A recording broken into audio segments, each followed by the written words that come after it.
चलिए प्रकाश परावर्तन का आज पार्ट 2 हम लोग पढ़ेंगे, और जिसने पार्ट 1 नहीं देखा वो देख लेंगे।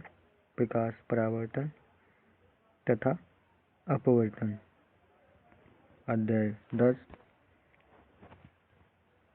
और क्लास 10 यानी कक्षा 10 का। और जिसने पहले वाला वीडियो नहीं देखा वो देख लेंगे, तो आगे का ये वीडियो उनके समझ में आ जाएगा। चलिए हम कुछ रिवाइज करा देते हैं। इसमें प्रकाश तथा परिवर्तन तथा अपवर्तन, यानी प्रकाश सीधी रेखा में गमन करता है। प्रकाश विद्युत चुंबकीय तरंग है, इसलिए इसे संचरण के लिए माध्यम की आवश्यकता नहीं पड़ती, यानी ठोस द्रव गैस जैसी माध्यम की आवश्यकता नहीं पड़ती। ये निर्वात में भी गमन कर सकता है। और प्रकाश अपारदर्शी वस्तुओं को तीव्र छाया बनाता है। इसकी चाल 3 गुणा 10⁸ मीटर पर सेकेंड है। चलिए ये हमने बता दिया था, और हम ये को रिवाइज कर देते हैं। प्रकाश परावर्तन उच्च कोटि की पॉलिश किया हुआ पृष्ठ, जैसे कि दर्पण अपने पर मुड़ने वाले अधिकांश प्रकाश को परावर्तित कर देता है।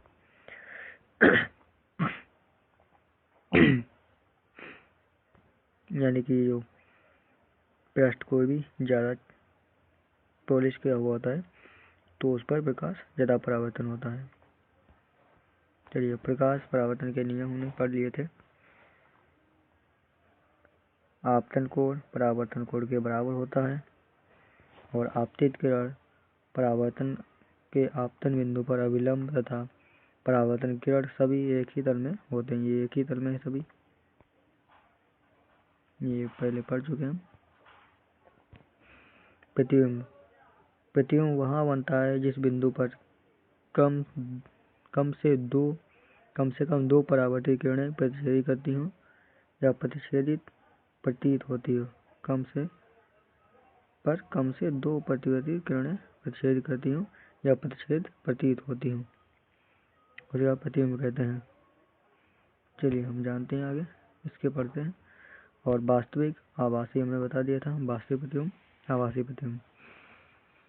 वास्तविक में यह तब बनता है जब प्रकाश की किरणें वास्तव में प्रतिच्छेदित करती हूँ, यानी आप वास्तव में प्रतिच्छेदित करती हूँ तो वास्तविक प्रतिबिंब बनेगा। दूसरा है इसे पर्दे पर प्राप्त कर सकते हैं। तीसरा है यानी वास्तविक प्रतिबिंब पर्दे पर प्राप्त होता है। और तीसरा वास्तविक प्रतिबिंब उल्टा बनता है। वास्तविक प्रतिबिंब उल्टा बनता है। वास्तविक प्रतिबिंब उल्टा बनता है। आभासी में ये तब बनता है जब प्रकाश की किरणें प्रतिच्छेदित होती प्रतीत होती हैं, सिर्फ प्रतीत होती हैं। प्रतिच्छेदित यानी एक दूसरे को क्रॉस करती हैं, प्रतिच्छेदित करते हैं। दूसरा इसे पर्दे पर प्राप्त नहीं कर सकते, यानी आभासी को प्राप्त नहीं कर सकते। तीसरा है आभासी प्रतिबिंब सीधा बनता है। आभासी प्रतिबिंब सीधा बनता है। चलिए समतल दर्पण है ये समतल दर्पण दे रखा है। क्या है? समतल दर्पण। समतल दर्पण ये ले रखा है, और समतल दर्पण से ये किरण गुजारी गई है। ये किरण गुजारी गई है और ये टकरा कर फिर वापस चली गई। तो किरण गुजार के देखी, और ये अभिलंब लगाया हुआ है इन्होंने, और यहाँ पर ये वस्तु रखी हुई है। यहाँ पर वस्तु रखी हुई है, और ये क्या है? एक सीधी रेखा है जो खींची जाती है। जो सीधी रेखा है ये मध्य बिंदु से खींची गई है, और बता देते हैं आप लोगों को। ये अक्षांशीय, इसे अक्षांशीय रेखा कहते हैं, और इसे ही कहते हैं अक्षांशीय। तो ये समतल दर्पण है जो हम सुबह देखते हैं, वही समतल दर्पण शीशा इसे कहते हैं। और पीछे इसको पेंटिंग किया हुआ है और इधर से किरण डाली हुई है, इधर से किरण आती है और इधर रिफ्लेक्ट हो जाती है और इधर से जाती है। तो आपतित किरण और फिर परावर्तित किरण और बीच में अभिलंब पड़ा हुआ है, ये इसमें बताया गया है। और ये वस्तु रखी हुई है यहाँ पर और किरण वास्तव में ऐसे आएगी और इस बिंदु से यहाँ पर केंद्र को हम मिलाएंगे तो प्रतिबिंब यहाँ पर बनेगा। जैसे आगे बनेगा वैसे ही पीछे बनेगा, यानी समतल दर्पण में प्रतिबिंब जितनी दूरी पर आगे बनता है उतनी ही दूरी पर पीछे बनता है। मिरर में भी उतनी ही दूरी पर प्रतिबिंब बनता है। चलिए हम लोग समझ लेते हैं, इसमें पढ़कर समझ में आ जाएगा। आभासी एवं सीधा होता है। समतल दर्पण का प्रतिबिंब आभासी होता है एवं सीधा होता है। क्या होता है? सीधा। दूसरा है प्रतिबिंब का आकार वस्तु के आकार के बराबर होता है। प्रतिबिंब का आकार और वस्तु के आकार के बराबर होगा। प्रतिबिंब का आकार और वस्तु का आकार समतल दर्पण में बराबर होगा। और प्रतिबिंब कैसा होगा? सीधा होगा और आभासी होगा। तीसरा है प्रतिबिंब दर्पण के उतने ही पीछे बनता है जितनी वस्तु की दर्पण से दूरी होती है, यानी दर्पण आगे जितनी दूरी पर रखा है उतनी ही दूरी पर प्रतिबिंब दर्पण में भी बनेगा। इधर ये वस्तु पर यहाँ रखी है तो इतनी ही दूरी पर यहाँ प्रतिबिंब बन रहा है। यहाँ पर प्रतिबिंब दिखाया गया, जहाँ पर ये किरणें टकरा रही हैं यहाँ पर प्रतिबिंब बनते हुए दिखाया गया है। चौथा है प्रतिबिंब पार्श्व परिवर्तित होता है। पार्श्व को परिवर्तित होता है, पीछे को परिवर्तित कर देता है, आपको दिखा देता है। चलिए आगे चलते हैं।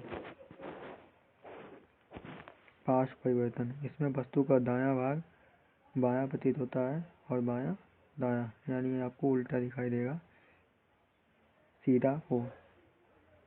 सीधा हाथ को बायां और बायां को दायां, तो ये पार्श्व परिवर्तन होता है, यानी आपको उल्टी तरफ को साइड चेंज हो जाएगी, यानी दाएं को बाएं, बाएं को दाएं, इसी को पार्श्व परिवर्तन कहते हैं। फिर है गोलीय दर्पण। गोलीय दर्पण का परावर्तक तल अंदर की ओर या बाहर की ओर वक्रित होता है। ये गोला है और इसी को आधा काट लीजिए तो ये गोलीय दर्पण इधर हो जाएगा और ये भी गोलीय दर्पण। तो इसको काट लिया हमने, दो दर्पण हमें अब बना लेंगे हम इसको। तो हर समय पेंटिंग दाएं तरफ से करते हैं तो इधर से कर दीजिए पेंटिंग, तो हमारा अवतल लेंस बन जाएगा, है ना। हम आगे बताएंगे अवतल लेंस, तो ये कि इसी पर चर्चा हो रही है। तो चर्चा किस पर हो रही है? गोलीय दर्पण। गोलीय दर्पण का परावर्तक तल अंदर की ओर या बाहर की ओर वक्रित होता है। तो हमने बताया या तो अंदर की ओर वक्रित होगा या बाहर की ओर वक्रित होगा गोलीय दर्पण का। गोलीय दर्पण जिसका परावर्तक पृष्ठ अंदर की ओर अर्थात गोले के केंद्र की ओर वक्रित है वह अवतल दर्पण, यानी ये हमने बनाया अवतल दर्पण। हमेशा पेंटिंग दाएं तरफ से करते हैं, दाएं तरफ पेंटिंग करते हैं और बाएं तरफ से हम लोग देखते हैं इसको। इधर से किरण जाएगी और यहाँ पर पोल होता है यानी अच्छे, और ये किरण जाएगी फिर टकरा के सिमट जाएगी। इधर से किरण जाएगी तो इधर जाएगी या थोड़ी अंदर की ओर गुजरेगी, तो इसको फोकस एक जगह से होकर गुजरेगा तो अवतल लेंस ये हो जाएगा, अवतल दर्पण हो जाएगा। अवतल दर्पण हो जाएगा, यानी टॉर्च में अवतल दर्पण का प्रयोग किया जाता है। चलिए आगे चलते हैं। ये दिखाया गया है अवतल दर्पण, इधर से पेंटिंग की हुई है पीछे से। गोलीय दर्पण जिसका परावर्तक पृष्ठ बाहर की ओर वक्रित है उत्तल दर्पण कहलाता है, यानी नीचे दिखाया गया है हमको उत्तल दर्पण। ये उत्तल दर्पण दिखाया गया है। और हमेशा पेंटिंग दाएं तरफ से करना है। पेंटिंग हमेशा दाएं तरफ से करना है। तो हम इधर से किरण डालेंगे, थोड़ी तिरछी हो जाएगी किरण। इधर से किरण हम डालेंगे, इधर तिरछी हो जाएगी। इधर से डालेंगे, तिरछी हो जाएगी थोड़ी, तो थोड़ी तिरछी होती जाएगी किरण, तिरछी हो जाएगी। ये हमारा पोल हो जाएगा। इधर से ये हमारा पोल हो जाएगा। हम किरण जब गुजारेंगे इधर से थोड़ी तिरछी हो जाएगी किरण, तिरछी परावर्तित होगी। अपवर्तित सीधी आएगी, परावर्तित एकदम तिरछी हो जाएगी। तो ये हमेशा पेंटिंग दाएं तरफ से करते हैं। याद रखना है। आगे चलते हैं हम लोग। इतना है, धीरे धीरे पढ़ते हुए चलिए। गोलीय दर्पण में सामान्यतः प्रयुक्त होने वाले कुछ शब्द। गोलीय दर्पण में कुछ शब्द प्रयोग होते हैं जो दिखाए गए इसमें। देखिए, गोलीय दर्पण है और सामान्यतः ये मुझे लग रहा है कि आवर्त दर्पण है। चलिए, ध्रुव, ध्रुव भी होता है। गोलीय दर्पण के परावर्तक पृष्ठ के केंद्र को दर्पण का ध्रुव कहते हैं। परावर्तक पृष्ठ को, इसको पी को क्या कहते हैं? ध्रुव। यह दर्पण के पृष्ठ पर स्थित होता है, यानी बीच पृष्ठ पर, यहाँ पर पी यहाँ पर बना है वो क्या है? ध्रुव। ध्रुव की प्रायः पी से निरूपित करते हैं। ध्रुव है ये दर्पण का ध्रुव, तो ध्रुव को पी से प्रदर्शित करते हैं, यानी ये पी क्या है? ध्रुव, दर्पण का ध्रुव। दूसरा है मुख्य अक्ष। गोलीय दर्पण के ध्रुव तथा वक्रता त्रिज्या से गुजरने वाली एक सीधी रेखा को मुख्य अक्ष कहते हैं। मुख्य अक्ष दर्पण के ध्रुव पर अभिलंब है। मुख्य अक्ष क्या है? ध्रुव पर। गोलीय दर्पण के ध्रुव तथा वक्रता त्रिज्या से गुजरने वाली एक सीधी रेखा को मुख्य अक्ष कहते हैं। मुख्य अक्ष का अक्ष ध्रुव पर अभिलंब है, यानी ये रेखा जो खींची हुई है ये क्या है? मुख्य अक्ष। मुख्य अक्ष क्या है? ये रेखा को मुख्य अक्ष कहा गया है, सीधी रेखा को। दूसरा है वक्रता त्रिज्या। गोलीय दर्पण का परावर्तक पृष्ठ गोले का भाग है, यानी गोलीय दर्पण का परावर्तक पृष्ठ गोले का भाग है। इस गोले का केंद्रीय गोलीय दर्पण का वक्रता केंद्र कहलाता है। ये अक्षर सी से निरूपित किया जाता है, यानी कि ये गोला बना हुआ है, ये गोला बना हुआ है, तो इसकी त्रिज्या जो है वही वक्रता त्रिज्या कहलाएगी। ये गोला प्रकार का है, दर्पण की वक्रता त्रिज्या हो जाएगी। और दूसरा बताया गया है वक्रता केंद्र, तो हो गया वक्रता त्रिज्या।